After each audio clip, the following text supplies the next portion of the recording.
What is your name? Gail Tempest. What is your occupation? I'm a dancer.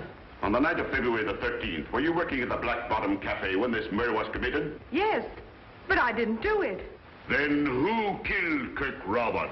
I don't know. Didn't you kill Kirk Robin? I object, Your Honor, and ask that the last question be stricken from the records.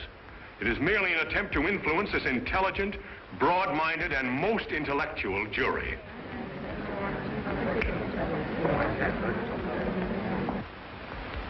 Objection sustained. Thank you, Your Honor. That is all.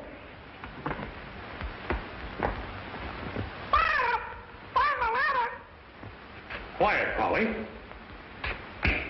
If it please the court, Your Honor, at this time I would like to introduce my three main witnesses, Howard, Fine, and Howard.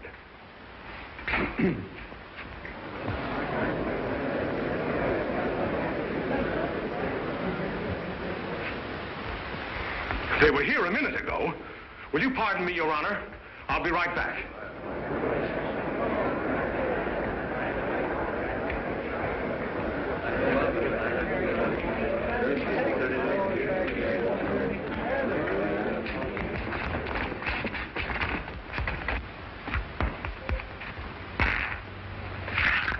Hey, what's the idea of spoiling the game? I was for onesies. Well, here's twosies. Oh, he was a onesie? You get him to...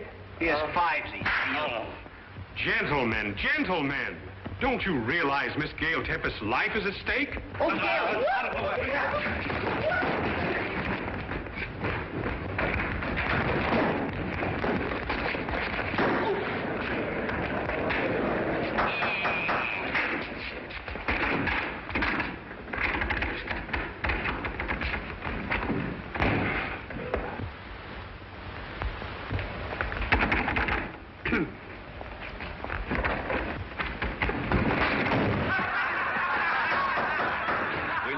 Gentlemen, please try to be a little more quiet in the court. Certainly, Judgy. The gate is locked. Will you please step forward? No, no, no. Prepare yourself for the witness box.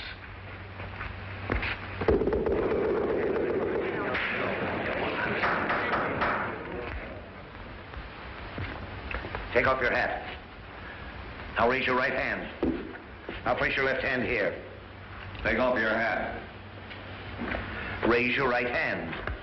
Now put your left hand here. Please take off your hat. Raise your right hand. Now put your left hand here. Will you please take off your hat? Raise your right hand. Now put your left hand here. Take off your hat. Raise your right hand. Will you get rid of that hat? Raise your right hand. Raise your right hand. Do you solemnly swear to tell the truth, the whole truth, and nothing but the truth? Huh? Do you solemnly swear to tell the truth, the whole truth, and nothing but the truth? Are you trying to give me the double talk? Do you solemnly swear to tell the truth, the whole truth, and nothing but the truth? Why don't you answer him? He's talking pig Latin. I don't know what he's saying. He's asking you if you swear... No, but I know all the words. He's asking you if you'll swear to tell the truth. Truth is stranger than fiction, Judgy Wudgy. Kindly address this court as Your Honor, and take the oath. Do you solemnly swear to tell the truth, the whole truth, and nothing but the truth? Certainly. What have I got to lose? Take the stand. Where did I put it? No, no. Take the stand. I got it. Now what'll I do with it? Sit down.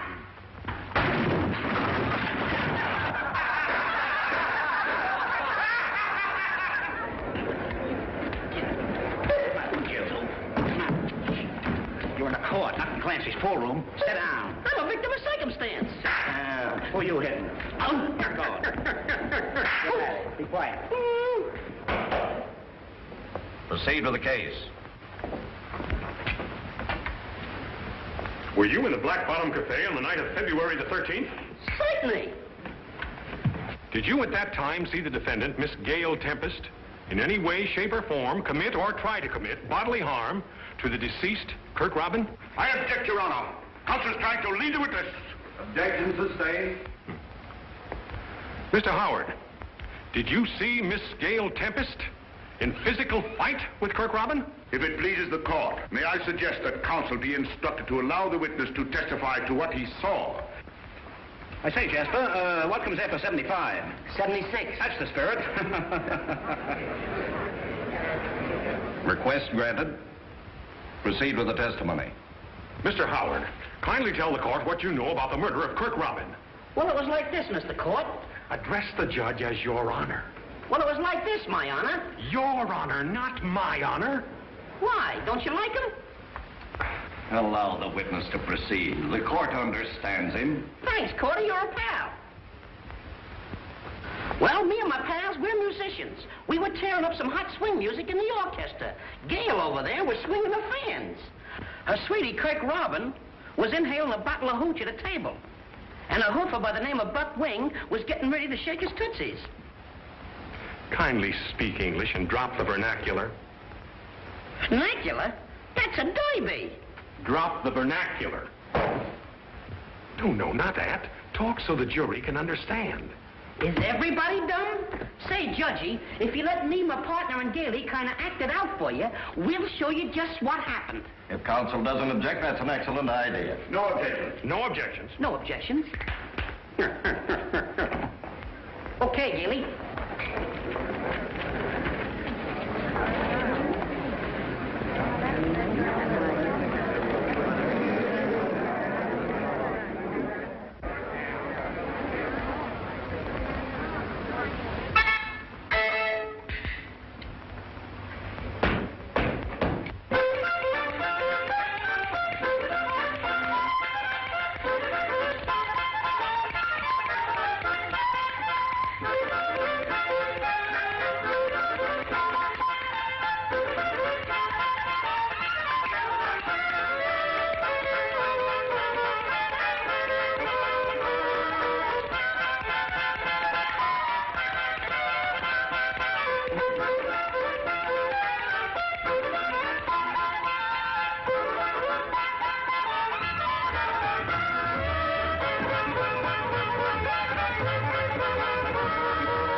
Tarantula shot 5 holes in the divot. Get out of here. Go on. Wasted 5 good slugs in it. I'll sue you for this. Oh, superstitious, eh? Oh, Vice Kid. Gentlemen, you must control your killing instincts. Proceed with the testimony, please. Proceed.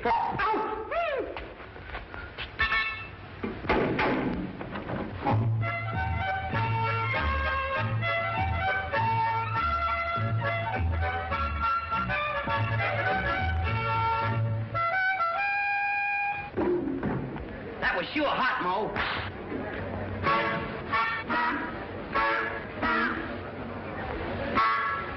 Hey, Larry. Listen.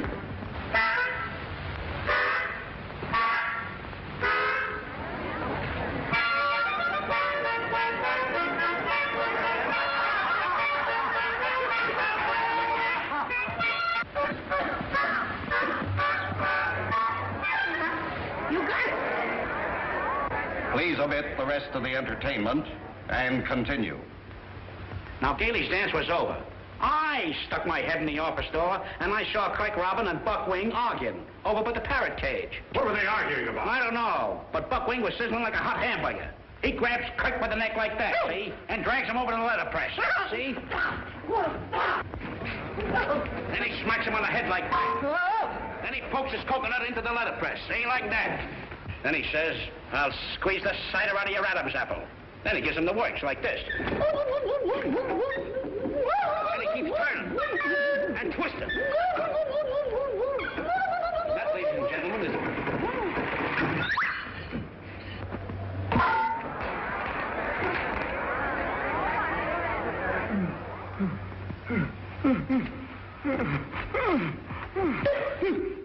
What's the matter? You want to kill me? Why, it's preposterous. When the police broke into the office, they found this woman, the defendant, Gail Tempest, bending over the body of the murdered man with a revolver clutching in her hand. Which only goes to prove that my client is innocent. Innocent? Exactly, and I'll prove it. Ladies and gentlemen, the action of this pistol is so hard, it would take the strength of a mule to pull the trigger. Try it. I'm no mule. No, your ears are too short. So I'm a mule. Pull the trigger. Never fear, it's not loaded.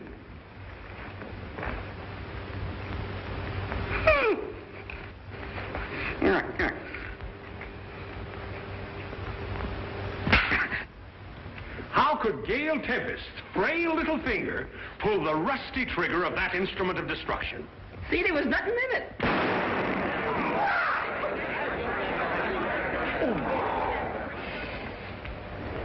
Broad Lane, 9972, after 5 o'clock.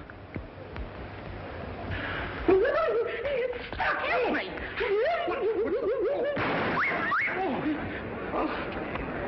What'd you do with my boutonniere? Give me that gun. What happened? Don't point that gun at me! Every man for himself, fellas. Take it. Ah, there you are, boss. You was called to be a witness, wasn't you? Certainly. So was you. What are you butting in for? You're supposed to be a good one, ain't you? Well, ain't I? Then what are you disturbing the court for? Get going.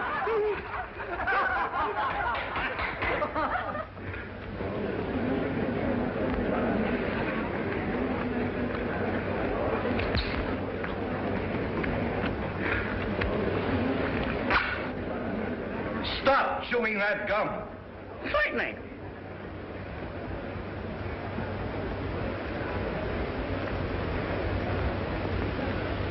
Will you throw that gum away? Look, I got rid of it.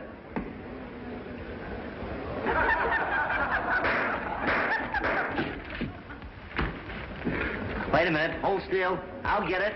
Ow! Ow, my nose!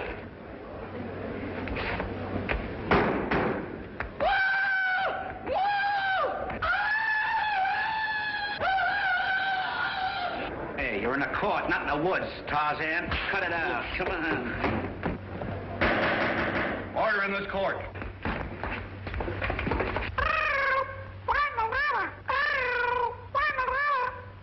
What does this parrot mean by find the letter? There's a whole pile of letters there. Must be here.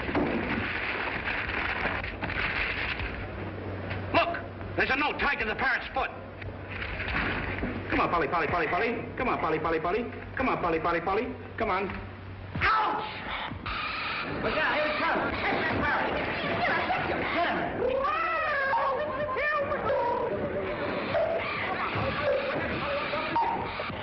Hey.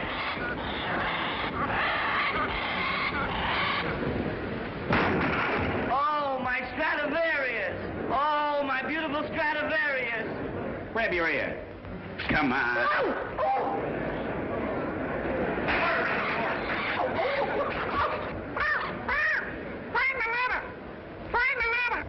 How we get him now? Let's get some salt and put it on his tail. That's no way to get a parrot. You gotta wet his feathers so he can't fly. Oh, don't do nothing until you hear from me. Come on. Give me a hand. Wait a minute, hold it. What do you mean?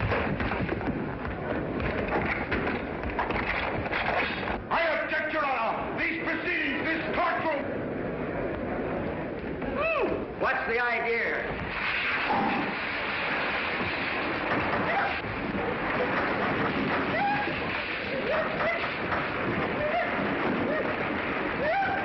Give me that hole. What? We gotta get that parrot. Hey, you!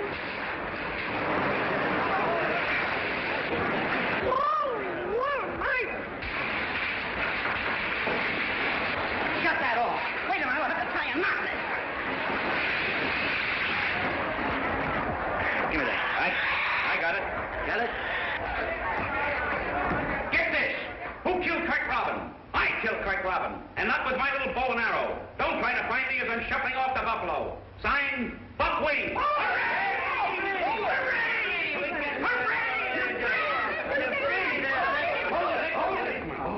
Wait a minute.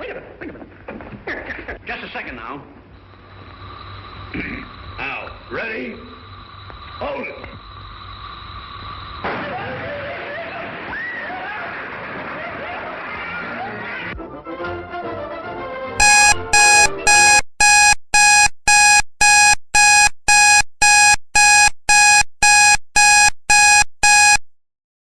All right, everybody, welcome once again to our Sunday watch party. I am joined today by Mr. Furzel, who is now below today. Welcome, Mr. Furzel. Hey, Sharon, how are you? Good.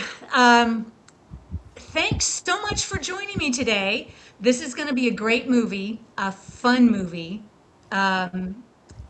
I really love Steve Martin movies. I don't know if you all do, if you guys are fans of Steve Martin. If you've not seen this one, this is a really good one, I think.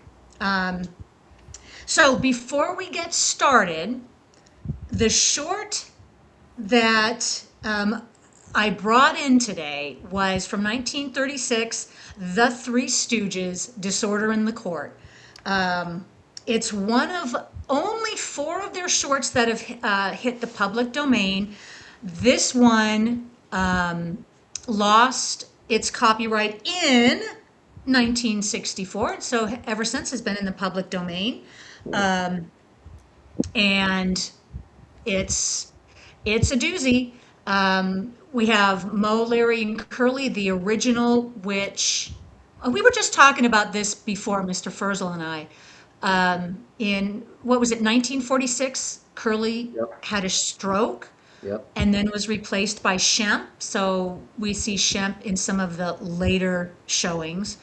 In this one, in 1936, interestingly enough, if you guys didn't know, and I didn't know this until yesterday, when you saw Curly running into the courtroom, you saw that limp, and he's really known for that.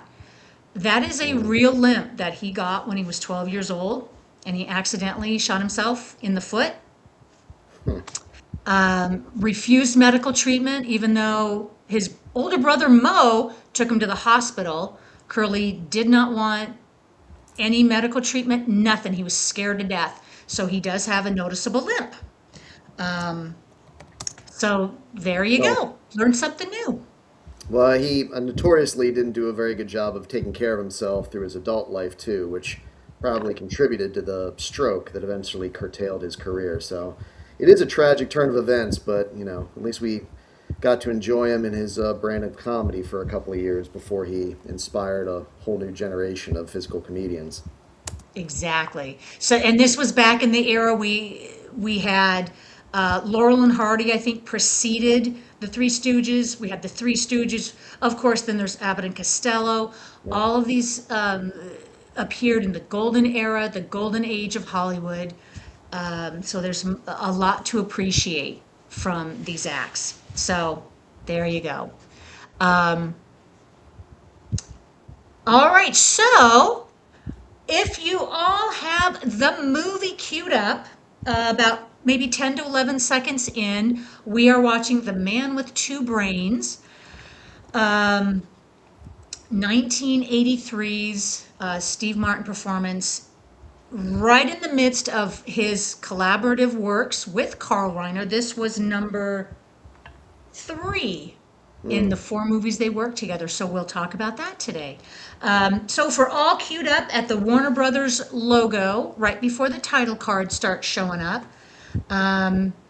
do you want to give us a countdown, Mr. Furzel? Okay, guys, here we go. In 5, 4, 3, 2, 1, press play. There we go. All right, so we have in our chats, who do we have? Let me do a shout out. Yeah, we got a minute or two for credits as the movie gets going. Over in YouTube, we have GH, we have Alex Peacock, Calbot, Johnny Devick. And Johnny Devick does say he thinks Sam Raimi is inspired by the Stooges. I would not be surprised at all.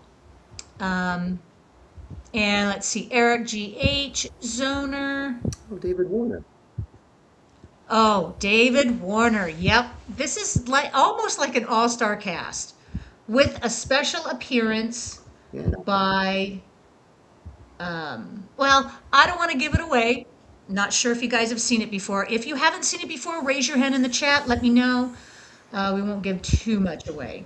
Over in Discord, we have Calbot. Let's see, Sith Sister, welcome. Sith Sister, this is the first time watch for the wife and me. Haven't seen much of younger Steve Martin, so this will be interesting. Yes, it will be.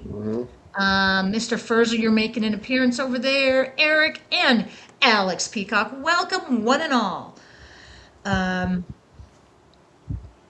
Yes, this was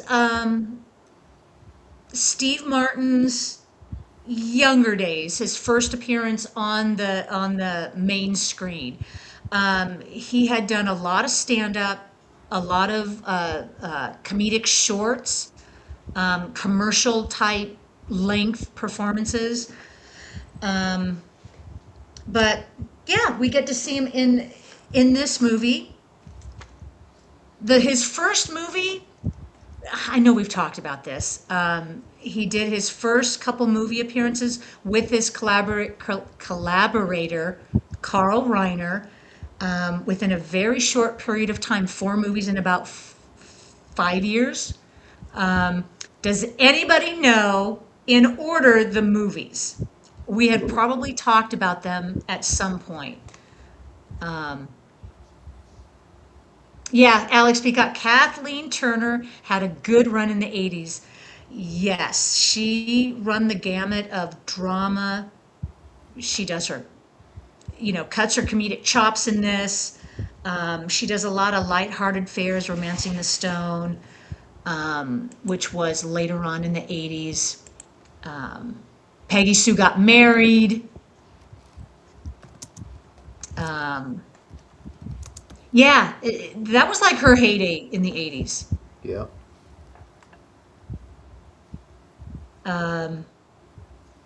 And here we go, Mr. Furzel. Can you accurately pronounce his name in this movie? And spell it real quick.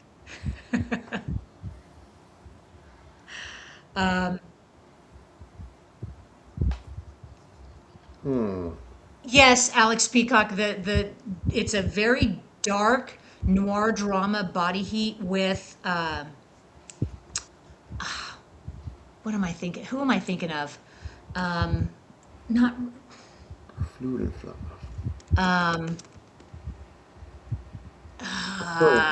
I want to say John Hurt. No, William Hurt. That's it. Not John Hurt. Referrer.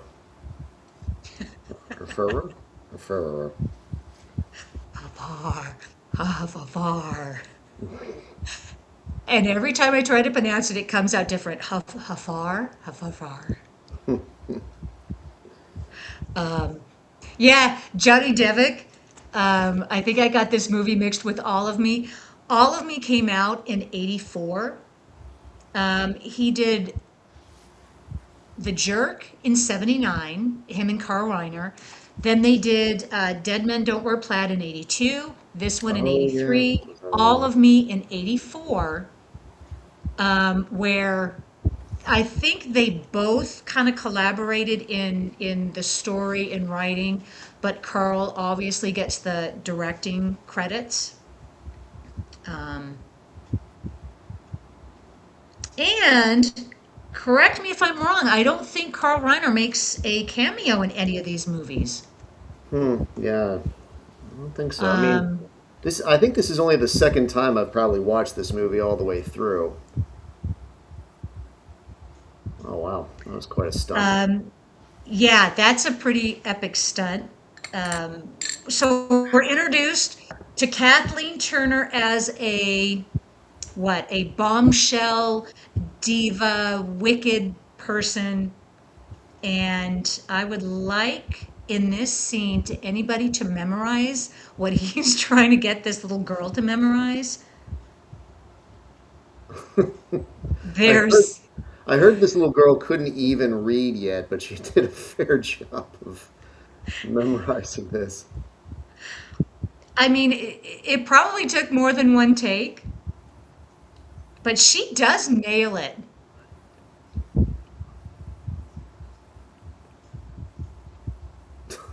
She's got such an angry look, too.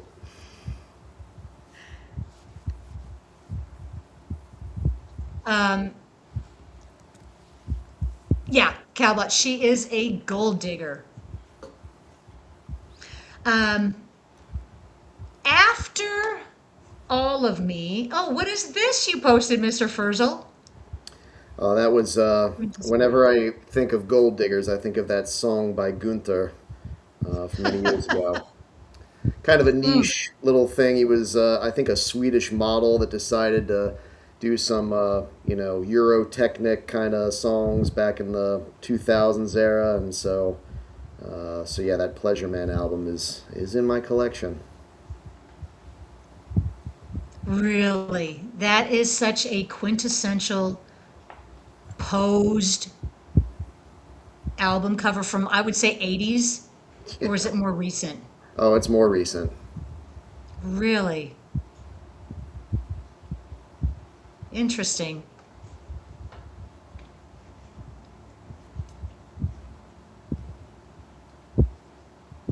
Okay, this is a prime example of Steve Martin comedy. Not only is he dead, he's 6,000 miles away. Is that Jeffrey Combs? That is Jeffrey Combs. Making a cameo appearance. God, he looks young there. Yeah, this was a surprise to me because I had forgotten that he was in this. Yeah. In his much younger days, he looks 10 years younger than when he was in Reanimator. Yeah. And Reanimator only was 2 years after this. Yeah, I was gonna say it was, but I guess the makeup crew did a good job making him look not dashing and creepy. Because, man. Yeah, the doctors here are just a little creepy. There is a lot of sexual innuendos and jokes, very typical from the 80s.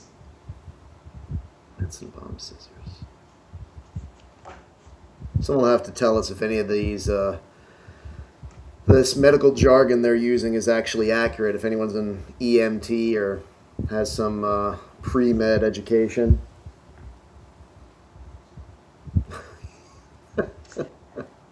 Usually the swab is for the forehead, not for the lips, but... Yeah, and usually for wiping away the sweat, not for putting the sweat on. There's a lot of subtle humor, like Lone Ranger and Tonto. No idea why they would be in the observation area. But, you know, this is the kind of subdued comedy. Cranial screw top. All right. Hey, sister says, what Flintstones vitamins is she taking? Yeah, when she catapulted over the car. Or maybe she was referring to the little girl and her, Oh, the little girl. That's right.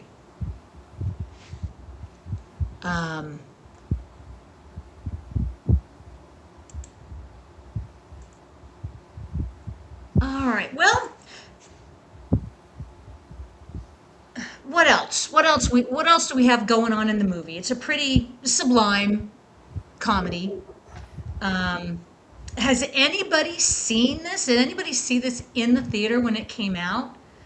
I honestly don't remember. This came out in June of 1983. Yeah. don't remember it in the movie theaters. This was a strict, either on the cable, like late night made the cable rounds, or it was a rental. Eventually it was just kind of a staple for Steve Martin comedies. I remember all of me. Oh, go ahead. No, I was just going to say, I remember the tagline, I think, on like the VHS release. It said something like, this is his best comedy ever. But, that was back in '83, and he would go on to do a few more things afterward. But yeah, this definitely was, in the early part of his career, this was the standout for him. Yeah, and this was early in his career, so the only things they had to compare him to, this was his appearances on Saturday Night Live. When did he make his Saturday Night Live appearances with Dan Aykroyd? That had to be late '70s, right? That was before. So he had done a lot of TV, not so much movies at this point. Yeah. I know he'd been on Carson a couple times too. Yeah, he made his early appearance a couple of times on Carson. And now Peacock put a GIF in the Discord showing him on the Muppet Show, so that must have been also yes. late '70s. I'm not sure what game this girl's playing at. Like, she's clearly trying to excite him and seduce him, but I mean, for what purpose at this point? She's Halbot nailed it in the chat. She's a gold digger. Well, true. She was trying to kill her husband. It looks like she actually did kill her husband in the opening scene. But he left her out of the will. Don't you hate when that happens? And now she's got to find someone else. Jeez Louise. Oh, this poem, pointy, pointy, anoint my head, anointy, anointy. I don't think that's a real poem, by the way. If you want to go look it up, I don't think it's real. I'm sure that Martin himself probably penned that one real quick. Yeah. Martin was a bit of a writer too. I don't know if anyone else in the chat has. I have a collection of some of his essays called Pure Drivel that were kind of interesting. Especially the one that he wrote as an ode to the semicolon, where pretty much the entire thing was written without any other punctuation. But I mean, as an English teacher, I get off on syntactical humor like that. He's written several books, hasn't he? Yeah, I think so. Oh my lord! Jeez, Doc. I like this part. This is an obvious sign from his wife in true Steve Martin fashion. The wall's cracking. He doesn't get it. He doesn't want to get it, It's like sometimes guys are just looking for an excuse. Well, to be fair, Kathleen Turner in the 80s gave almost every man a reason to, right? She was the bombshell. God, can't you marry in her oh boy. Oh yeah, this is all part of the comedy.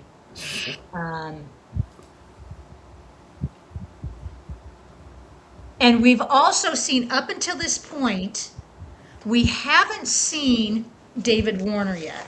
Nope. Calbot says that Martin got his start in show business as a writer for the Smothers Brothers. Okay, interesting. That's way back in the early 60s, I think, right? Yeah. Smothers Brothers.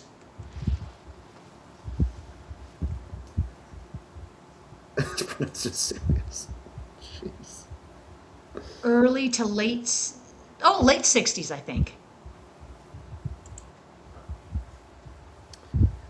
Alex Peacock says, as a fan of language books, you should enjoy Giles Brandreth's Have You Eaten Grandma? So, Alex, is that where the whole have you eaten, comma, grandma, the misplaced, comma changes the whole meaning of the sentence? I think I've seen something like that before. And the classic, let's eat children without the comma. Yeah, and punctuation matters.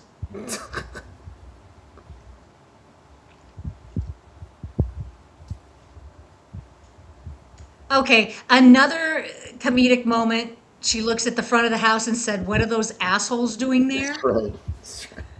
He's like, they're pronounced azaleas. So she's a gold digger and inconsiderate. She's a gold digger. Hey, Merv Griffin. Does anybody remember Merv Griffin and his talk show? I was going to say, was he the one that came up with all the game shows back in the day, or am I thinking someone else?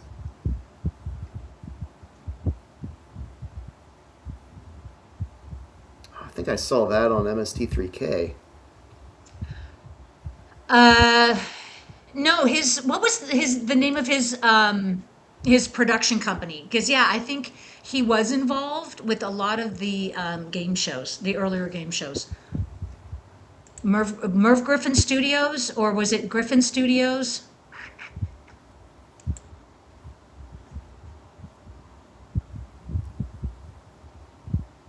Yeah, what was his production company called? Anybody know off the top of your head? Nope. Yes, Alex Peacock. No, but I remember the Merv Griffin set in Kramer's apartment. That was a classic episode. And he had found the set, like a talk show set, in the trash and put it in his apartment. And he would have, George, Elaine, and Jerry, they would come in and everybody would act like they're on a talk show. That was a classic Kramer episode.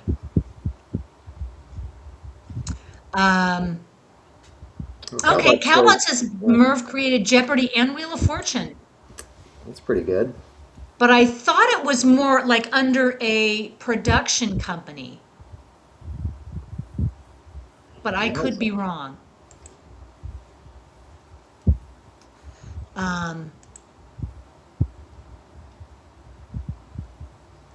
Oh, here we go. So in 1965, Griffin launched a syndicated talk show titled The Merv Griffin Show through Westinghouse Broadcasting. So Griffin started his talk show in 65 through Westinghouse. Interesting side note I want to bring up about Westinghouse, what do they call it? Not studio, but Westinghouse Broadcasting. Back in the day, Desilu Productions was either a host of one of the Westinghouse shows, or he was a part of it somehow. And the reason it came to my mind was there is a pre-episode of The Twilight Zone. Rod Serling wrote it and created it. I don't know if you guys are aware of this. From 1958, it's called The Time Element, and it was like Rod Serling's, how he wanted to do The Twilight Zone. It is not actually part of the Twilight Zone lore or show, but it was broadcast on the Westinghouse Desilu Playhouse when Westinghouse was the funder, or the whatever you call it. Instead of having commercials like we do today, it would be like a company that would fund a broadcast. And Desi Arnaz introduced that episode, The Time Element. It used to be a hard to find episode. CBS did not want anything to do with it because it was not viewer friendly, but it is readily available now because it's tame compared to what we have seen. So yeah, check it out. The Time Element from 1958.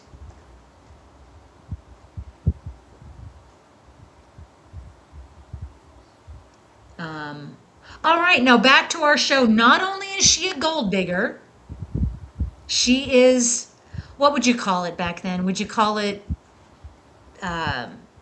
just a nasty, nasty witch, nasty bitch? Not treating him very nice and going after the gardener.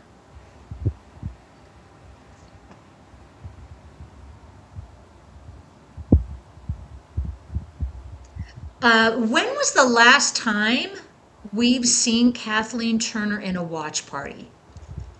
Do you guys remember?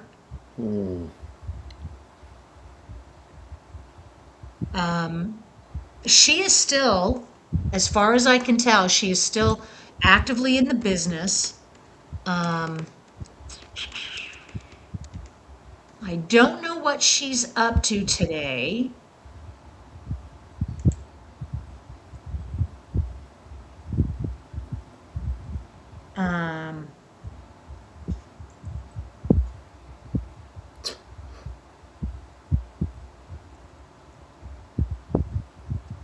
Alex Peacock, did we see Romancing the Stone? I can't remember. I know she's had so many memorable performances early in her career. After, what, mid-90s?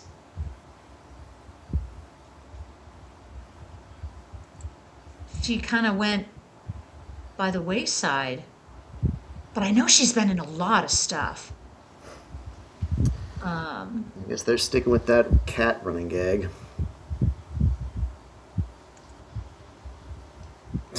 And Dr. Hafar invented a screw top.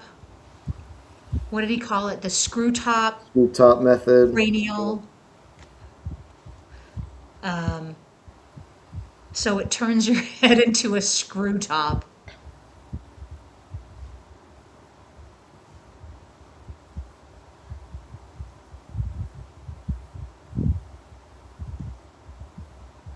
And yes, Steve Martin has gone gray. I think he was going gray in his 20s. Yeah.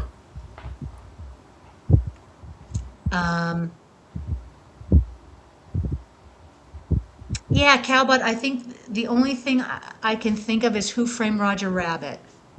Yeah, Creator VC did a watch party on that a couple years ago, if memory serves. And she did the voice of Jessica Rabbit.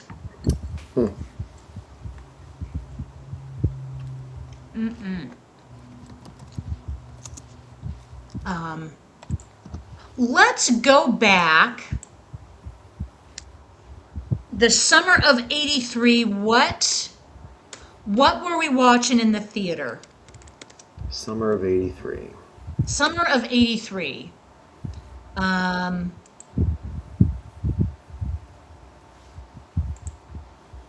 Can anybody go, like, in their memories, go back that far? I can jog your memory with a couple movies that made it big that summer. Return of the Jedi, who could forget?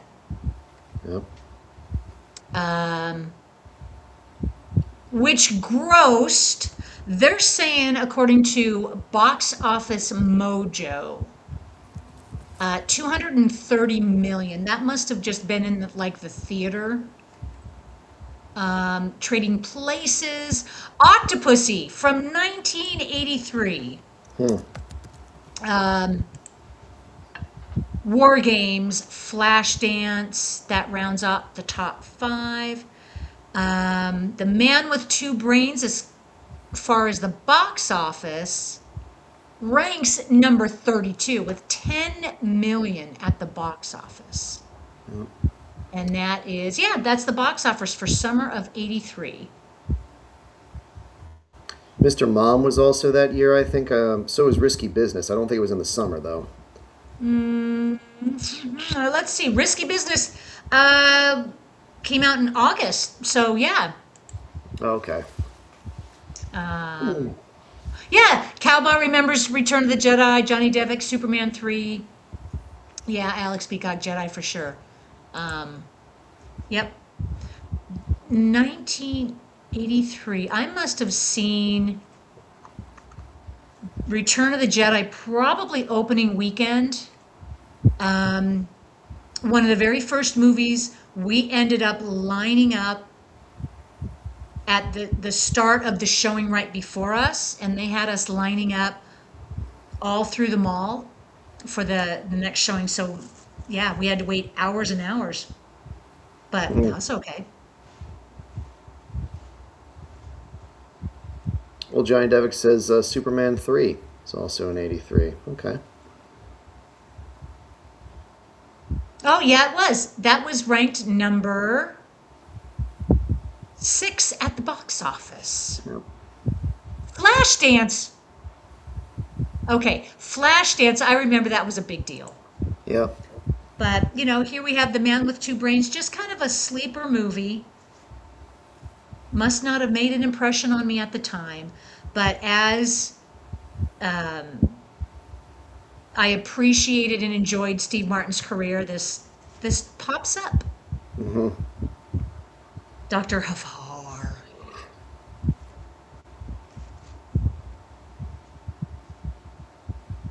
I think they're really playing up in this movie the fact that Kathleen Turner was considered at the time a bombshell. Honestly, if I had my choice, I probably would have gone with, oh, God, why is it on the tip of my tongue now? Jamie Lee Curtis. Yeah. When I mean, seeing her in Trading Places, ooh la la. That's true. She definitely made a splash in that movie. Trading Places, I think, was not maybe the highest grossing of her career up until that point, or was Halloween. I don't know as if Halloween was a blockbuster compared to Trading Places. Yeah. I mean, Halloween was mostly an independent film. Yeah. And came out obviously a couple years earlier, but for the time, I remember it was the most successful independent film, at least for a while, for a couple of years until other things came out. Alex Bjork says, "Don't forget Jaws 3D." I think we're all trying to forget Jaws 3D, Alex. Yeah, I'm gonna forget about that one. I think that's pretty much one of the worst rated Jaws movies ever. And Jaws goes on to what, 4 or 5 movies? Yep. Well, they stopped at 4 because it's pretty much all downhill from the first one. The second one, I think, kind of became like a cult classic. I think there are things to enjoy about the second one, but 3D was just a real departure and nosedive, and then The Revenge was well, they got revenge on all of us for that one. I think they would have been better served if they had done what the writers suggested originally after the second movie, was to turn Jaws kind of like into a spoof of itself. They originally were going to call the third movie Jaws 3 People Zero and kind of turn it into somewhat of a comedy. And I think if they had done that, it might have been able to find new life and hang around in a different sort of way. But after that, then so many B and C movies about shark attacks, were coming out that I think studios have wisely stayed away from trying to make a 5th Jaws movie. Well, at least they learned. Yeah, well. That's true. Sith Sister is saying, come on, Jaws the Revenge can't be that bad. It bought Michael Caine a house. That is true. Michael Caine does come out and say, let's at least show it that love because it did buy me a house. That's right. So. Well, at least he won out. That doesn't mean the rest of us did. Yeah, exactly. Okay, so there was an appearance by Earl Bowen, who played Dr. Felix Conrad in that previous scene. Here we go, David Warner. There you go, yep. Is Alfred Necessiter. And yes, that name They did take that name from the base word necessary, and they just kind of ran with it.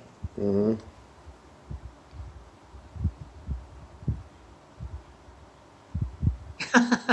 Okay, Alex is saying better to read the script for Jaws 3 People Zero, Joe Dante R comedy. Yeah. HFUH something RUHRUHURR Hafar.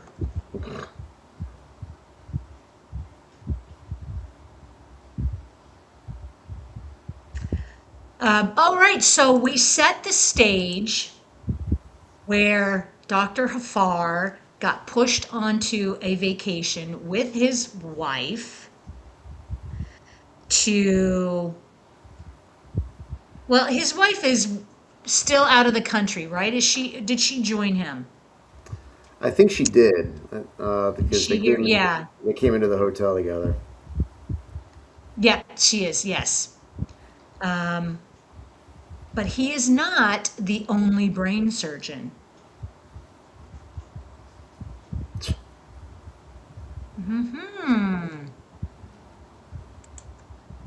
I'm going to keep the identity of this, the elevator killer. We're going to keep it down low, just in case you guys haven't seen this. Yeah, Sis Sister, you had mentioned that first time viewing for you and your wife. We're not going to give too much away.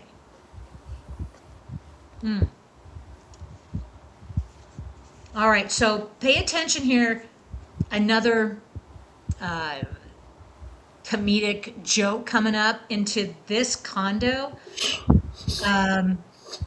White walls down the hall, a very, sterile looking condo into Frankenstein's castle.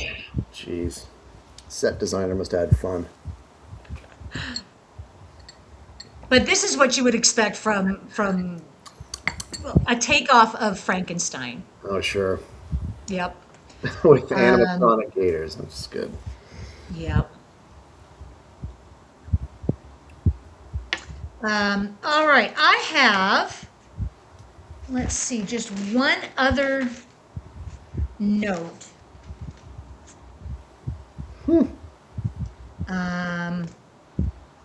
Okay, I have a shout out.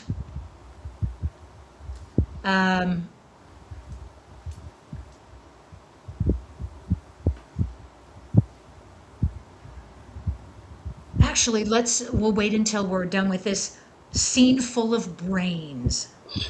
So I can't tell if these individually colored liquid jars, if the liquid itself is colored or if it's the lighting. I think it's the lighting that is. Yeah, it looks like they got maybe little lights under each of the jars. Yeah. But it would also be easy just to, put some food coloring in there. Because it does make a pretty good effect.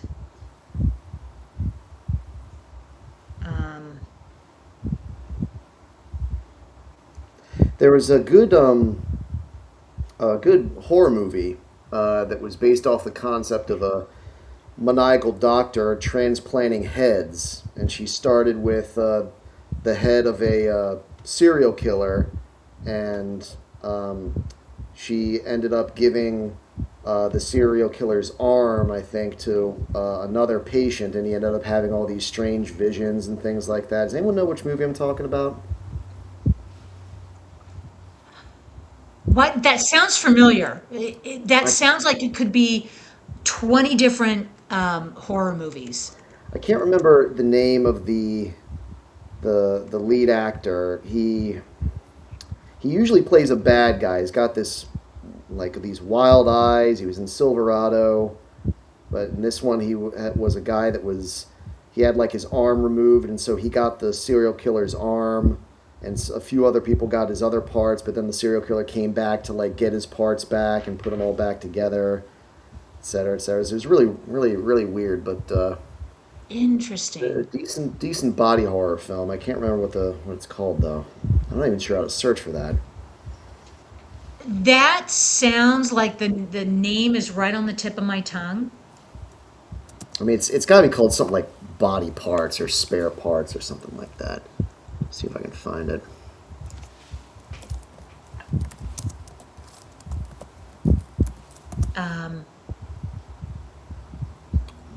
Was it 25? Yeah, if you find it, if it's interesting enough, we ought to put it. Well, we ought to put it on the list, the watch party list.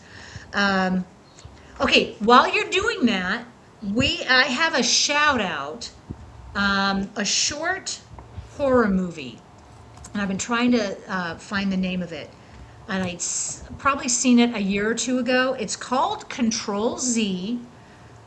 It's on the YouTube channel Dust, and they specialize in horror movies, short form. I think some of the other channels I watch, they have sci-fi shorts. This one specializes in horror, and it's called Control Z. And it's interesting. It has to do with time travel, but it actually is very frightening. So if you guys want a very short watch, it's probably 20 minutes. Check it out. Oh, I found it. It's creatively enough, it's called just Body Parts. Oh, hey, you got it right. Body Parts. Jeff Fahey, that's the guy. He's the guy that usually plays bad guys, but he was, the unwitting good guy in this one. 1991. Why does that movie sounds familiar? From 1991.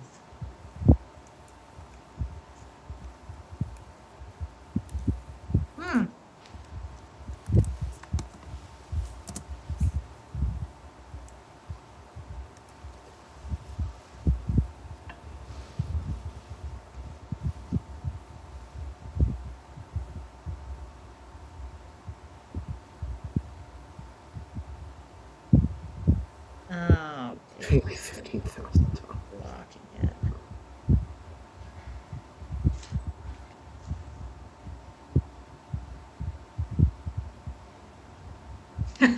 This kind of thing could ruin our marriage. He's kind of a dunce, right? He's kind of clueless, but lost his wife, lonely, plays into the whole comedy thing. He didn't see her true nature. He was, he saw other parts of her that he liked. 19th century Indian rubber vase. I love that line. Making All a right. citizen's divorce.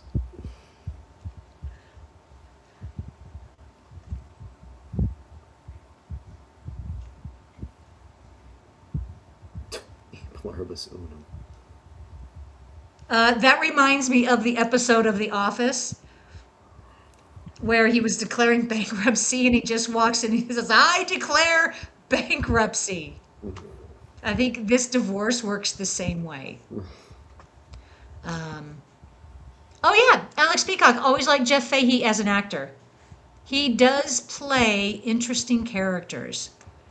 For some reason, Body Parts I'm thinking it should be on my radar, or maybe it was. I remember. Did you see it in the theater? No, I didn't see it in the theater. It was on TV like one time, I remember, and I didn't see the beginning of it. I just kind of came into the middle of it, but I was fascinated by the notion that not so much of the notion of like a person, like a killer's body parts, like making someone else like into like a killer, because something like that had been done before, but the fact that it was all part of a dastardly plot by a doctor who was trying to prove she could transplant a head after it was chopped off a person's body and like transplant onto another body. So she ended up being in cahoots, I think, with the killer. So it was wacky, but it was a decent body horror movie. Yeah, I will put that on the list. I'm always up for a good body horror. Because the world is full of bad body horror. Sure. And I don't want to name names. Well, yeah, I mean, I can name names. I tried to get through. I want to say. Okay, hold on. Let me see how many movies are there in this. Definitely gotta be a Barbie doll. Okay, the Centipede movies. I know there's what, 2 or 3 of them. Yeah. And I think when the first one came out, it was just called Centipede. Human Centipede, you mean? Is it okay? So it's called the Human Centipede. Yeah. Okay, first sequence. That's what the first one is called. Yeah, and I think they did another one, didn't they? Which Yeah. there was no need to. They shouldn't have. Yeah. Yeah, I mean, sometimes a movie is just too much, right? Yeah, it's like too horrific or just too gross, and yeah, that's what made me stay away from that one. I just needed to see the premise, and I was like, all right, yeah, I got it. Yeah. Yeah, sometimes gore just for gore's sake is not entertaining because you're leaving everything else out that makes a good movie. Yeah. Yeah, that's what I was thinking, the Human Centipede. Yeah, I'll pass. But body parts, okay. I can Yeah. get behind that. Especially since I don't think we've done it before, either as a watch party here or for Creator VC, so that would be a new one. No, I know towards the end of Creator VC, when they started getting into the 90s, I know they were doing a couple of the 90 horrors. But yeah, that didn't make it. Oh, and here we go. Here's where he meets Anne Amelmahay. You're the first object.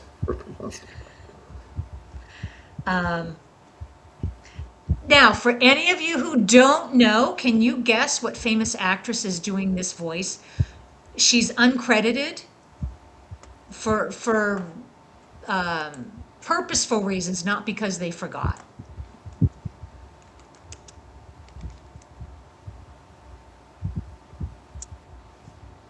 Yeah, it's so dark. You don't got no eyeballs. And so before anybody says, well, how the hell does this brain talking to him? It's all like psychic. I'm not asking questions like that in a movie like this. So this is just that would be my wacky question. spook, right? So she knows she's trying to see but can't. She sees blackness, and she's hearing him. First of all, okay, let's just suspend disbelief. Right. I guess it's because they were made to be with each other.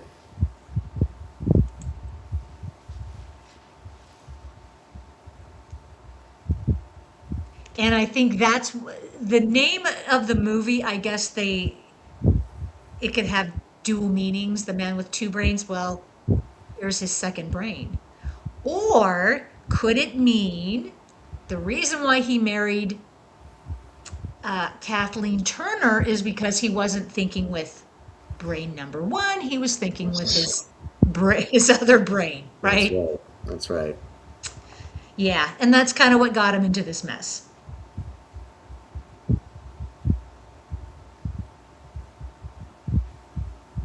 But I kind of admire this collection of brains. Yeah. But unlike, when you have Dr. Frankenstein with his brains, he at least tries to, you got to keep the brain alive with like electricity or anything, right? Johnny Devick says, is the man with a screaming man a sequel? Screaming Brain. Is the man with a screaming brain a sequel? Could be. Wasn't that? I've never heard of that. Wasn't that a Bruce Campbell movie? Well, it sounds like it should be. I remember there was like a period where there were a couple of like B horror movies that were made in the style of like the old 1950s, sci-fi horror kind of movies like that. And but they made them all kind of together at the same time and then kind of released them. It was like Earth versus the Spider, I Was a Teenage Werewolf, The Man with the Screaming Brain, and there was like another one, and they were trying to do that, trying to like tap into that like old-timey kind of like B horror movie kind of stuff. Yeah, I think so. Yeah, Johnny Devick says Bruce Campbell made in his European years. I have not ever heard of that movie from 2005, but it looks Yep. like the posters definitely would give that vibe. Interestingly enough, Man with the Screaming Brain also starred Ted Raimi. Interesting. I'm gonna have to check that one out. Oh, right. Okay. Yeah, it was financed by the Sci-Fi Channel. That's right. The Sci-Fi Channel was behind this. They made this, and they made a couple there's other movies, all in like 2005 thereabouts. Let me see if I can find info on the other ones here. And it's a science fiction / slapstick film. Yep. Co-written, produced, and directed by Bruce Campbell. Yeah, I have like Interesting. vague memories of it.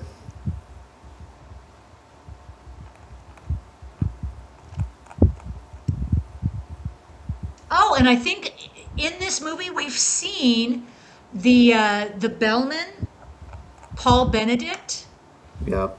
which I think we have seen him on numerous occasions popping up in movies. And I know I'm going to get this wrong because I remember him from the Jeffersons as, was he the bellman in Jeffersons? That's how I remember him.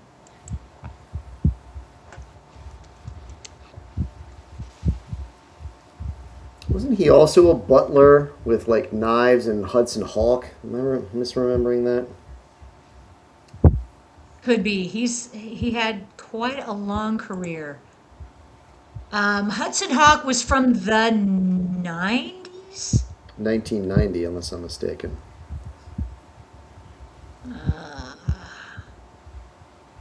Coitus interruptus. Jesus. Okay, and now she can't actually leave her husband because he is set to inherit a lot more money now that his aunt died, of course. She is a gold digger. And he's using his hands like suction cups, which is not a thing that happens, but this really is just kind of veering into like slapstick spoof kind of comedy here at this point. Yep. This is very definitely a Steve Martin style comedy. She was hooked on. She was never gonna jump.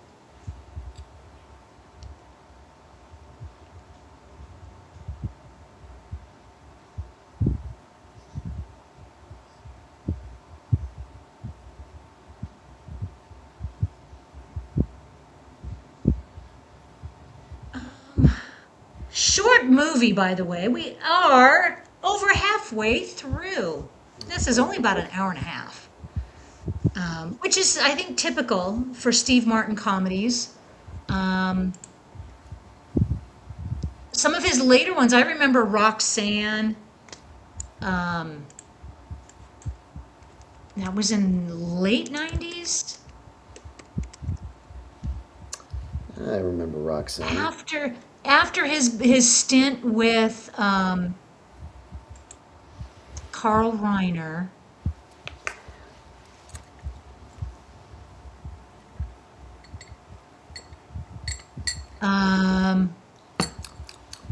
Does anybody else remember Steve Martin from Sergeant Pepper's Lonely Hearts Club Band, the movie in '78? That's right. He did. He made an appearance there. I was going to say Sergeant Bilko, but that was in the 90s, I think. Yeah. To be fair, I've never been a big Steve Martin fan. I mean, I feel he does a lot better in little like bit parts, like cameo parts, rather than having like a whole film to himself. I don't know that he can really carry it comedically by himself, but it's just my opinion.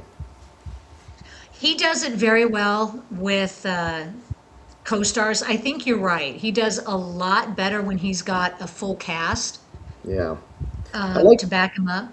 For example, like his little bit part in Little Shop of Horrors, I thought was great, and I thought that like that was like just enough of him bouncing off of like Bill Murray and Rick Moranis, and Ellen Green. I liked like that. That was a good role, a good comedic role for him to be in. I think when he's got like something by himself and he's got to kind of lead it, it just more or less is just kind of silly.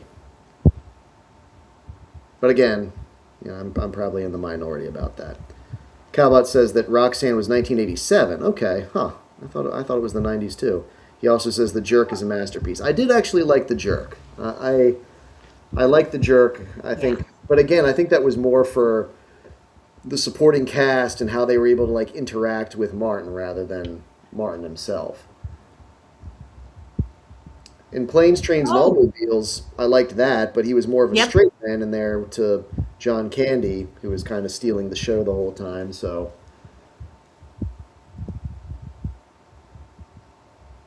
yeah, and that came out the same year. Roxanne and Planes, Trains, and Automobiles came out the same year. See, all of Steve Martin's masterpieces, when I reflect on them, he always does better when he's got that surrounding cast, that everybody is just elevated because of their performances. Dirty Rotten Scoundrels. Yeah. Beside Martin. Michael Caine. Michael Caine. Yep. They're what? Genius together. Right. And of course now you can find Steve Martin and Martin Short doing what? Only Murders in This Building. Highly acclaimed show. I have yet to watch it, but I haven't either. I heard he spends most of his time playing his banjo these days as part of some like bluegrass band or something. Which he likes doing that. God bless him, and hope he succeeds at it. Yeah, he's always been that banjo player. Unfortunately, back in the 80s, we weren't ready for it. A prime example of that is one of his comedy albums, the Steve Martin Brothers, if I remember that name. The first side of it was his comedic bits, and the other half of that was his banjo playing. I had a copy of that and wore it out, but I didn't get the banjo. He's known for his comedy. And so the sales of that comedy album, comedy/music, fell flat. And I think that was his last album that he put out. We just weren't ready for him to be a full-time banjo player, but now he does. He's released a lot of his own original works and is being highly regarded as a banjo player. Oh, and the running joke about how the condo walls are paper thin. I mean, really, this movie is like a half step away from just being like a, Zucker, what was the middle one? Zucker, Abram Zucker spoof film. I don't know why they didn't just lean into it all the way, Otherwise, they've tried to kind of ride the line with like romantic comedy here, but I feel like they should have just gone right through. Yeah, they really could have done campiness all the way. Yeah.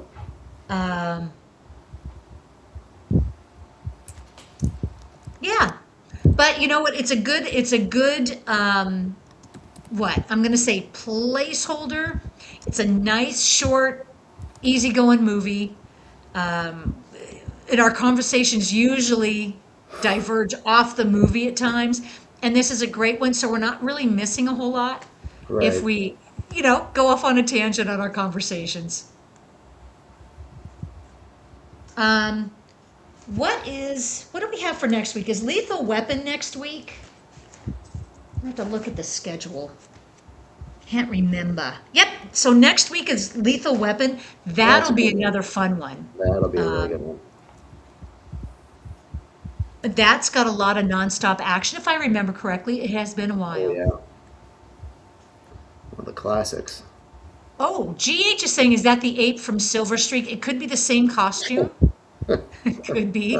I was just kind of thinking that, but I couldn't remember if it was Silver Streak or some other. There was like another train movie that was out at that time. I can't remember.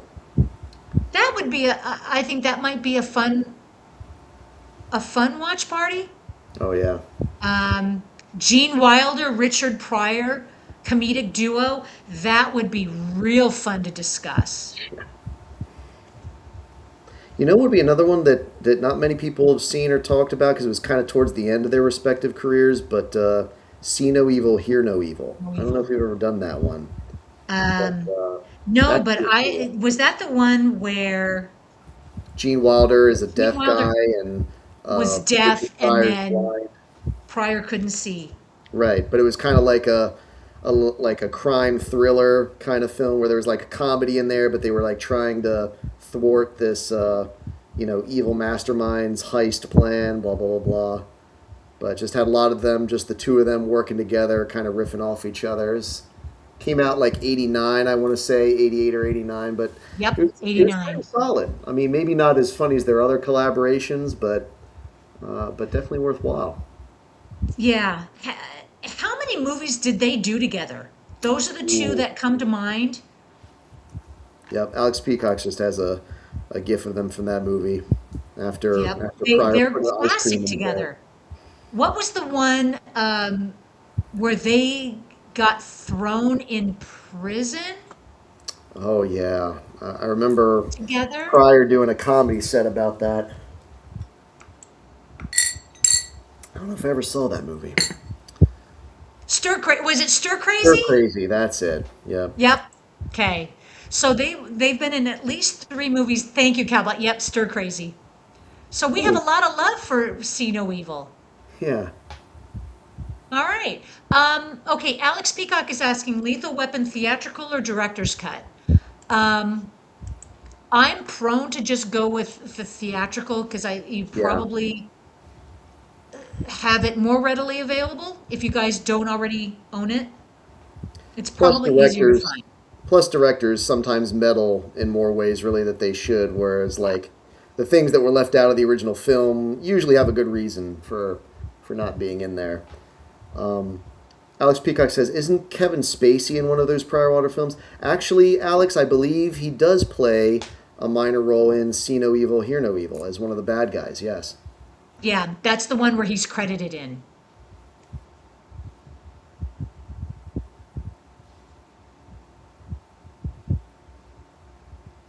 So at this point, Dr. Hafar is basically having an affair with a brain. Technically it would be an emotional affair, right? He put a Yankees cap on top. Treating the brain like a real person. I'm surprised he didn't like put a wig on it and some lipstick on the glass and maybe like Just take some earrings to the side and.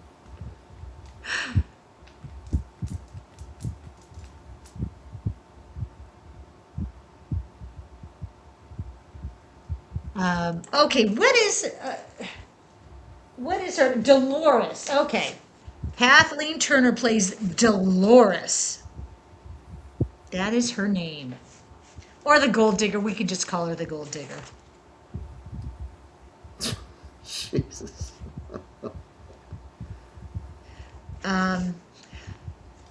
So as far as I remember, we have not done any Gene Wilder or Richard Pryor movies, have we? That's a shame.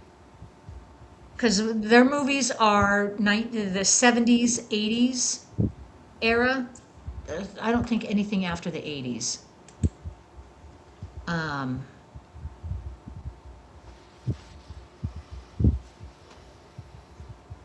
Yeah. So if we were to pick one of their movies, do you guys prefer See No Evil, or you want Stir Crazy, or you want Silver Streak? What would be your guys' pick of like your favorite prior Wilder comedies? I don't think I've ever seen Stir Crazy, so that would probably get my vote, just because if it give me an excuse to go and watch it. But any one of those I think would work. Okay. And okay, while Steve Martin's character continues to woo this brain. Oh my lord. So you spoke too soon. Now he's going to put some lips on the Oh jar. Jesus! Was I think maybe I was remembering that. Like when I suggested before, I was like, that would be really dumb. But I think I was just remembering what he does later in the film. But Oh those my lips are Lord. upside down. He should turn them Right. the other way. Looks like she's frowning. I remember those wax lips too, man. I still remember. I still remember Yep. how they tasted. You know, you had to hold on to them with your teeth. Ugh. And they were pure wax. Yep. Ugh. You drink.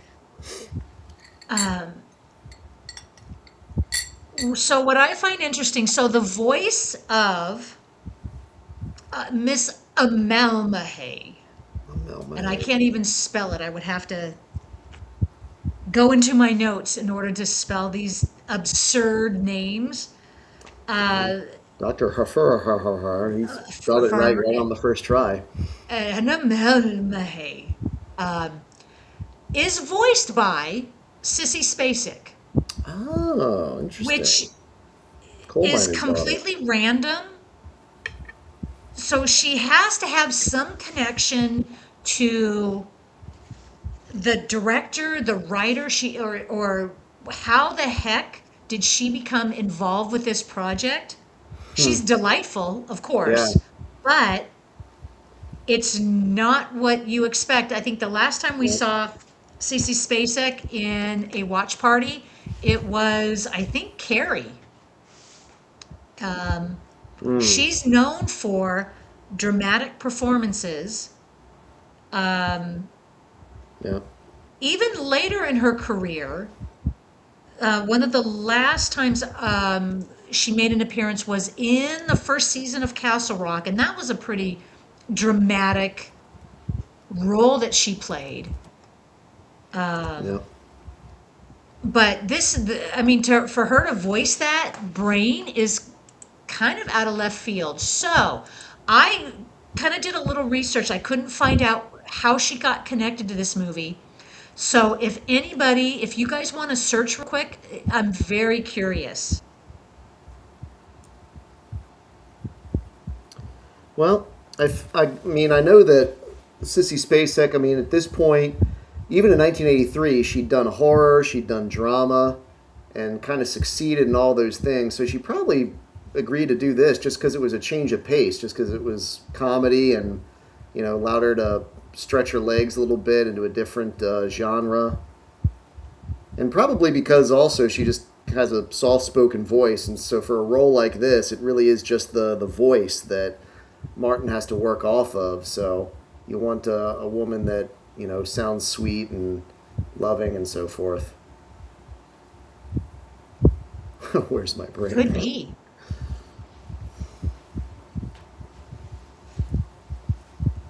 So around this time, in the 80s, Spacek was doing a lot of dramatic roles, and I can't remember. She was doing Coal Miner's Daughter a couple years prior.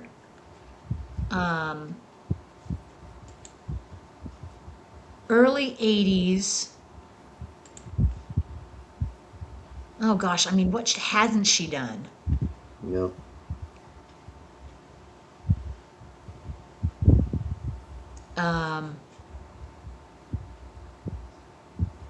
cooked her nines? Hey, at least he's taken a stand against his wife. So you never work in this town again. Does she do anything at this point? Nope. Her Apparently role apparently she is can just easily be a overpower gold it. digger.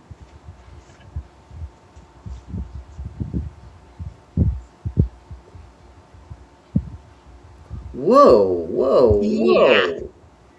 I know. Whoa, Is your husband with that mouth? Not cool, but I mean, we don't really need any more reasons to dislike her character or wish her unwell. I mean, without making her racist, too. Jesus. yeah, she's just not a very nice person. No.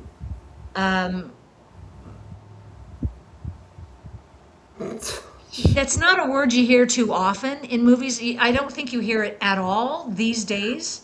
There's a No. better sensibility in filmmaking these days.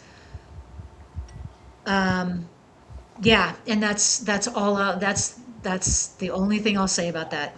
Not a good choice of words, guys, but yeah. But he did take a stand. At least he threw his dirtbag, scumbag, cheating wife into the After mud. she was like overpowering him. Yep.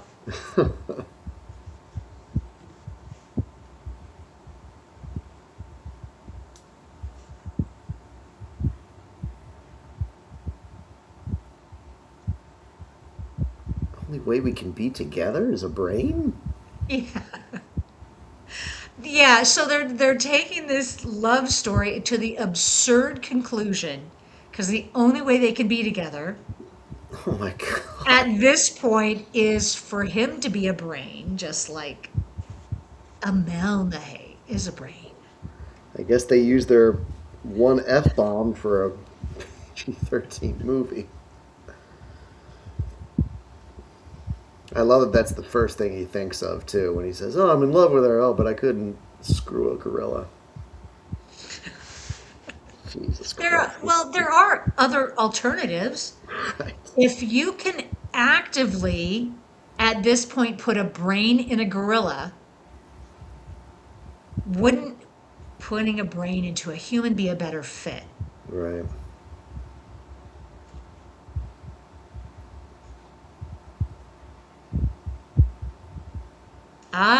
But this is the whole reason why the plot has the elevator killer, because the elevator killer kills his victims with the perfect solution that keeps their brain alive the longest. How Yes. convenient. I almost forgot about that plot point. Just seems like, Yep. for being a short movie, it seems like a whole lot of not much has been going on. Yeah, this is not an action-packed movie, but this obviously the only reason to have the elevator killer is that now it can kind of propel this plot line. Or her getting a German Luger? Well, here's a famous character actor, and in one of the previous scenes, James Cromwell, Oh, yeah. That's who I was thinking of. dressed goofy as hell, In Lederhosen. was the realtor. So we have a lot of guest stars. Yeah, I bet he was like, oh, it'd be great to work, gee willikers, it'd be great to work with the great Steve Martin in a comedy picture. And I think the gal that plays the dead hooker on the ground, or the showgirl, whatever, oh, she's alive. She's not dead. She's got to be dead. He starts trying. She's got to be dead. Wasn't she a star, a TV star in the 80s? Can anybody remember her name? Was she in what was the name of the show with the football player? They were cops in the 80s. Was it the Fall Guy? Nope, that was Where it was like they were like stunt people moonlighting as. No, that couldn't have been that. No, the Fall Guy. I know who's the guy who played the $6 Million Man, Lee Majors. That's the Fall Guy. Nope, there's another show I'm thinking of, and she looked really familiar, and that's the only other thing I would know her from. Okay, so this guy now, Dr. Hafar, has gone so banana, so nutso, that it's actually turning him into Igor. a killer to find a body for her brain. I don't know. Does he play a bad guy in this? Like he went over the rails and now he's a complete psycho doctor? Is he playing it well? You just see his goofy face and he's still a comedian.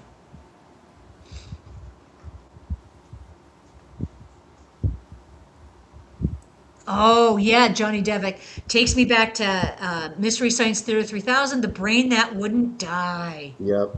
Oh, the classic. And I want to say, I was thinking the 50s. The Brain That Wouldn't Die is actually from 62. Mm-hmm. Oh.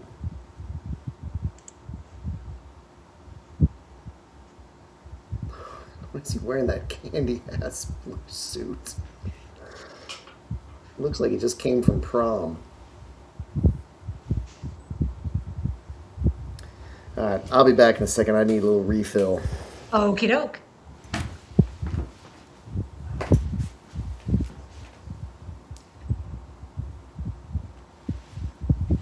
Okay, so we do have some nudity. I believe this movie, well, because of it, would be rated, probably rated R. Yeah, it's rated R. That's a really annoying voice. Probably not her real voice, and I'm sure it's just exaggerated.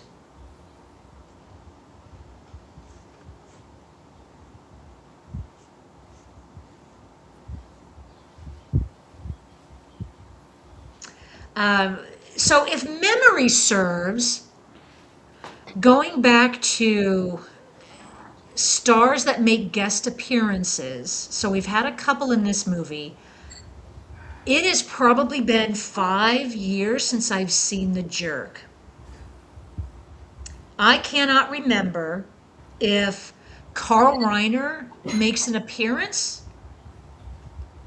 If memory serves, correct me if I'm wrong, guys, if you know, that the guy in the movie that ends up bringing the lawsuit because of the Optigrab, was that Carl Reiner? Does anybody else remember?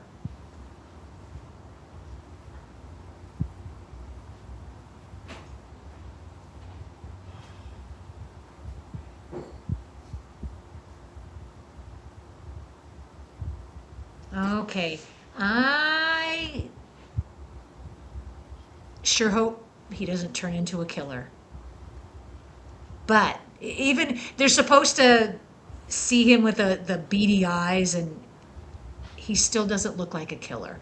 They're not portraying him as a killer.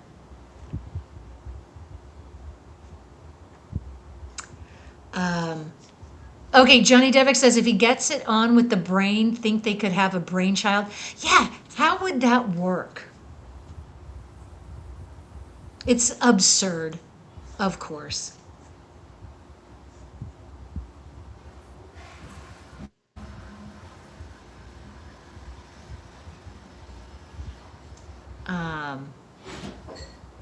Yeah, and okay, so speaking of Kevin Spacey, that got me thinking. I know for a while there, Kevin Spacey he'd been kind of canceled from Hollywood.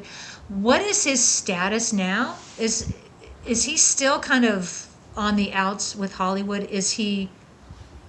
I hadn't paid attention to a lot of that drama that had gone on. But wow, did we get to this scene pretty darn quick. Merv Griffin is the elevator killer. Like, is that what he does in his spare time when he's not hosting his show?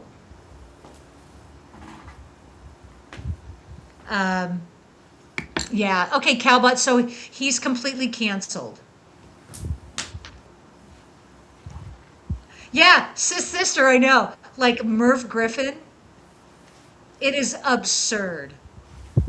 He's always been known as just this guy who has a talk show. Pretty popular talk show too. Went on for, I'm going to say, a couple decades. And it was pretty popular on his day. Kind of like up there with Johnny Carson, very beloved. Everybody went on their talk shows. Yeah. Okay, Alex Peacock is saying he's trying to make his way back, I think. I know he's done a few interviews lately. Interesting. Because there are a couple interesting Kevin Spacey movies. Yeah, after all the sexual assault charges, I think I removed him from my collection just as a way to kind of protest that. Yeah. Yeah, you know, I guess you would consider that a controversial topic, right? Kind of discussing it. But yeah, I think there are a few well-deserved cancellations. I think people that are so bad and are so damaging to the reputation of the Hollywood system that they've been canceled outright. Probably the first one that comes to mind is Harvey Weinstein. Yeah. But, you know, what's interesting is that if, you know, he's just maybe always has been a dirtbag and it was just uncovered later on and now it's over and done with. Right. So does that mean that I remove all of anything he touched from the collection? You know, I certainly don't want to support the guy. I don't want to support someone and kind of showcase their movies if it's giving everybody the wrong impression, right? That I support it in some way, because I certainly don't support anybody who has been canceled and thrown in jail for the right reasons. I would not support that. So it's a fine line, guys.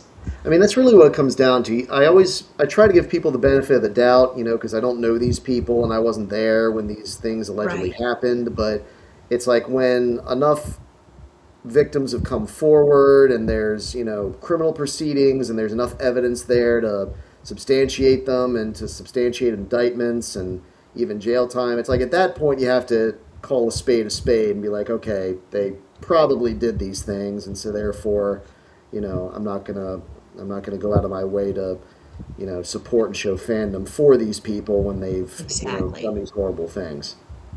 Yeah, and I think that's where I'm coming from with a lot of these guys that have been canceled. Weinstein in particular, someone in a position of power that has actively tried to ruin the careers of people that didn't do what he wanted them to do. Yeah. People that fought back against his abuses. So I in no way ever want to support that. Or anybody in that position, right? Yeah. So as I pick these movies that I want to showcase and we have fun with, just keep that in mind, that I don't want to intentionally ever support someone that shouldn't be supported in that way, I guess. Yeah, it said, like you said before, it is a difficult line to walk. Yeah. But I would never come out and have a Harvey Weinstein production movie and say, oh, wow, you know, look at how great work he did here. When behind the scenes, he was abusing people left and right. Yeah. Yeah, Johnny Devick, is Josh Whedon done also? That's a good question. Yeah. The other day I was watching a movie from my collection, and the production company logos come up, and I'm like, oh no, Weinstein, and then it's like, oh no, Weintraub. That's okay. All right, we're good. Yeah, and I still watch Weinstein they still have the logo. Um, but there's a fine line. Do I want to support that? Yeah.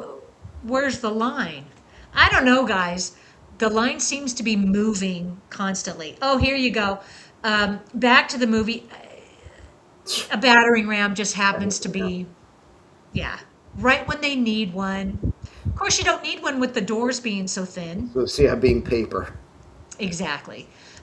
Calvo says, I am able to separate the art from the artist, but a lot of people have a hard time with that. I still cringe a little, but I do watch their stuff. Yeah, so do I. In my personal time, away from our watch parties, yeah, I think I'm able to discern that. But presenting this to you guys, I just walk a finer line, I guess. But And I mean, no movie is made like by the actor, right? It's like it's Exactly. no movie is like of one person. I mean, obviously there's other actors, there's writers, there's directors in it, and obviously they can't be and shouldn't be blamed for the transgressions of others. But yeah, it's a tricky tightrope to walk, I guess. Yeah, it is. But we're doing okay. Yeah. And if I ever have a question about a movie, I would throw it out. Oh, and speaking of which, okay, we have 8 minutes left Why is he? in the What? movie. Why is Necessitor wearing a slicker? And did he go fishing? Like he's going fishing, right? Oh Lord. Um, He's got a well, in bottle answer of to wine? a prayer in this movie, she got killed by the elevator killer, who is Merv Griffin. So there you go. Now there's a body for their brain, I guess. Oh, and there's their Um, video game. Yep. Um, okay, so did you guys, if you haven't seen my post on Discord and the YouTube channel, I am bringing Godzilla and King Kong to the watch parties later this year. Hmm. And I, they have such long and rich histories, each one of them, and they even cross over in some movies. Yeah. Not But very well, but one week I want to do Godzilla, and another week I want to do King Kong. So I'd love your guys' input. They are so all over the place over decades and decades yeah. that let me know which ones are your favorites. Either like the black and white Godzilla, the original 1954. Do you guys go for the later CGI morphs? King Kong, do you want like the 1933 original with the claymation? I mean, phenomenal filmmaking. Or do you like the later stuff? Yeah, I'd love to hear from you guys. So we have time to think about it. It's not until Oh. I think September, October. I've got them on the calendar. Oh God. Jeez. Yeah, This pinball. movie has come off the walls at this point.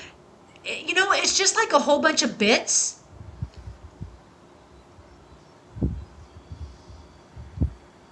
It really is just a lot of bits strung together. My vote Yeah, would be okay, GH, Oh, GH sorry, is go saying ahead. go for the originals first. That was my thought. Um, I'd love to do the original, their origination stories. Yeah. But oh my God, I love some CGI Godzilla and some CGI King Kong. Love it.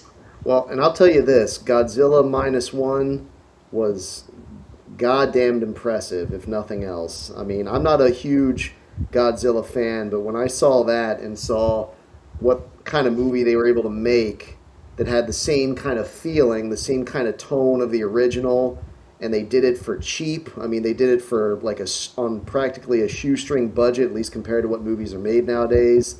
That movie was really impressive. So I guess if not the original Godzilla, I would say Godzilla -1 would probably be my second choice.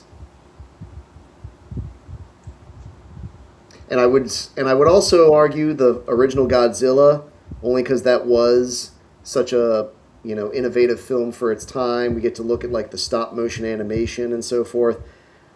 Interesting. And old Johnny Derek says Jackson Kong is too long. I'll tell you what, old Johnny, like the Oh, other thing that yeah. bothers me about Jackson's Kong, there's a scene in that movie that when I watched it in theater, it ruined the entire movie for me. I could not think straight for the entire rest of the movie.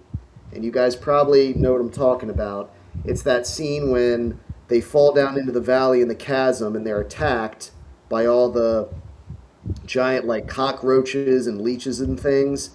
That one scene of the cook guy getting his head swallowed by the giant leech was so chilling and so unnerving. Back in '05, I mean, how old was I? I mean, Yeah, hard to believe that was over 20 years ago. yeah, I mean, I was probably just barely 20, but it was so harrowing and so chilling that I was just numb the rest of the movie. Like, I couldn't think straight. Wow. I didn't remember anything that happened in the movie after that, and I was just like, what is this scene doing in this movie that's supposed to be like an adventure story from like the 1930s, but you got some like body horror in this, you know? It ruined. I can't watch that scene anymore. So if I had to pick Kong, I would definitely go with the original. And if not the original Godzilla, I would say let's do -1 because that one definitely reinvents it in the right direction. You know, and Sith's sister over there in Discord's agreeing with you. I would say originals or -1 is one of the best ones. I would watch that any day. Oh yeah. Johnny Devick, Talbot, they're also saying the 1998 version. But see, so this is when I'm researching it, this is the issue. It goes on for decades and different iterations of it. Oh yeah. Well, I think he's talking about the Godzilla in name only, as some fans have called it, the American version of Godzilla from '98 with Matthew Broderick in it. Oh yeah, That was an experience. I'll tell you that this was though. an interesting one. But that was, I think that was where the '98 version was like the start of a new like generation of movies, were- right? right. I think it had And they been were trying dormant to for set so up a whole long. new franchise, but it just it Yeah. bombed, so they couldn't get it off the floor. But I'll tell you what, those teaser trailers for that movie for Godzilla '98. I mean, chef's kiss. That's how you do a teaser trailer, because that got everybody psyched for that movie when it was coming out. And little did we know, there really wasn't much behind it. Oh, man. Because it never gets old. Godzilla will never get old. Yeah, that's right. It's just a matter of bringing it to life. Wow. Okay, so the movie, that's it, guys. The movie, I loved our conversations today. And it did have a happy ending, right? There you go. Alex Peacock Yeah, the says, movie was a bit slower than I remember, but it gave Yeah. us some really good conversation moments. yeah. Alex Peacock says, Mr. Furzel, it's telling you your primal nature will eat you. Well, yeah, I mean, as long as it's something else. I mean, a giant leech sucking on my head, asphyxiating me, yeah, I can think of much better ways to go, but as long as it's not Oh, that. yeah, maybe that's why that scene, there are some scenes that are just truly troublesome that I would never watch. Oh, yeah. But yeah, that I don't want them in my brain. Yeah, that's it. Shin Godzilla 2016 is good, they say. I have not seen that. But anyway, I would like to continue this discussion. Just like, our anime genre and some of the other genres, I do want to continue them. And so maybe we'll have to do more than one Godzilla, and we'll do several different takes on it, several different iterations of it. And yeah, that would be fun. King Kong and Godzilla, I grew up on those. And yeah, never get old. All right, so Sith's sister for a wrap up. So this really tried to be a smarter parody, but it was just an odd duck. Wife's cheese rating, The Man with Two Brains relies heavy on puns, double entendres, and spoofs of classic films like Frankenstein. Oh, very well said. Much like the Cotswold cheese, or as it's properly known as double Gloucester cheese, this is a semi-firm golden yellow English cheese. It's creamy, sweet, and tangy with a noticeable crunch and mild zest from the added chives and onions. Both the movie and Cotswold cheese share a delightfully nutty cerebral connection. They are literally defined by combining two disparate minds, which is why this iconic movie and iconic cheese make for a great pairing. Ooh, I like that. As All right, always. sister, I Very applaud you and apropos. your wife for that. Yeah, yeah, this movie is just kind of an outlying odd duck, still fun to watch on occasion. It's not one I choose to watch all the time, but there you It's good, go. it's good to revisit it because I hadn't seen it in years and years, so it's good to come back to it. There are definitely parts in it that I remember from that first viewing, so they must have stuck around with me. But yeah, not really my cup of tea, but it's all good. It's all good. All right, so reminder, next week is Lethal Weapon, Nice. and we'll do theatrical. Yep. Theatrical. Um, You know what, Sharon? You should think about maybe for your pre-film short, maybe you could do the music video for Lethal Weapon because not many people I think have seen that, but they actually did create an original song, a music video for that movie. That's pretty interesting. I will check it out. If it made its rounds at the time, I'm sure it made its rounds on MTV when they used to play music videos. Mm-hmm. I will check it out, but I have to be very careful. So I always do my due Oh, diligence right. Yeah, it's got when to I be show something. something. Yeah, can't Um, be monetized for. Yeah, I have to do ample research so to show you guys something that is not going to get me copyright stricken. Mm-hmm. So the status of some of the music videos, I have not researched that, but I will. I mean, you never know. Yeah, true enough. So yeah, Johnny Devick, this was an odd one. Can't say I got much enjoyment out of it, but it was a good watch party as always. Yep. Yep. It's, I'm with you, you know Johnny. what? Sometimes me even watching these movies again, it doesn't hit me the same as I remember it. But the conversation is always really the driving force, and getting together with you guys, that's the driving force. Yep. Absolutely. Yep. Hey, sister posted a picture of the wife, everyone. Hey, I'm waving. There you go. All right, very good. Thank you so much, guys, for being here. And GH Zoner, same. Yeah, this movie did feel kind of flat, didn't it? Yeah, but I mean, Um, it's all good, as you said. You all know, good. because we get a chance to talk about things and we get to riff on a little bit. So you know, it's always a good time. It's always a good time. I have not. Okay, I have not posted on YouTube our August schedule, but we are going to watch August 30th. I did choose the Avengers. We're not doing John Wick. I think, Yes. you know, kind of like what you had said before about that one scene in Godzilla.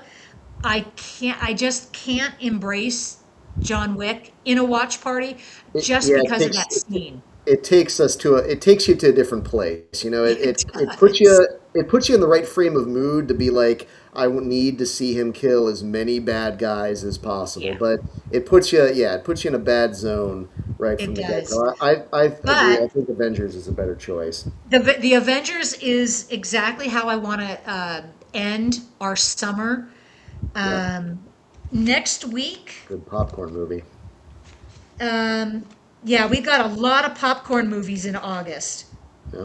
But so next week or the week after, I will reveal August's schedule and then post it in the channel, give you guys plenty of notice. Cool. But yeah, set your clocks. August 30th, we are doing The Avengers, the 2012 epic Marvel adventure. Yeah. That will be an epic time. So yes, I am so grateful for all of you being here today. Stay tuned. Next week, I think what I might do is just set a pre-movie timer for 20 minutes. I'm coming across a lot of really good content that runs about 13, 15, 16 minutes long. Back in the old days, oh, we lost you there for a second. Oh, okay. Back in the old days of movie cinema, you guys probably already knew this, in the 40s and 50s, they would have movie shorts before the movie. Either a cartoon or some of these serials. The serials sometimes went 16 minutes, sometimes a half hour, but I'm finding such good content that I will probably be in the habit of just doing a 20-minute timer before our movie, give you guys a warm-up, something to enjoy from the heyday of Hollywood. So yeah, if you can join it then, great. If not, we'll do it same time next week. Same channel, same bat time, same bat channel, I guess. All right, guys. Well, I appreciate you all being here. Thank you, Mr. Furzel, Mr. Dog Brain. Yeah, thanks for having me. It's always a good time. It's always a good time with you guys. We'll do it again next Sunday for some Lethal Weapon. I'm looking forward to it, guys. Have a great week. Be good to yourself. And we'll see you next Sunday. See you, everybody.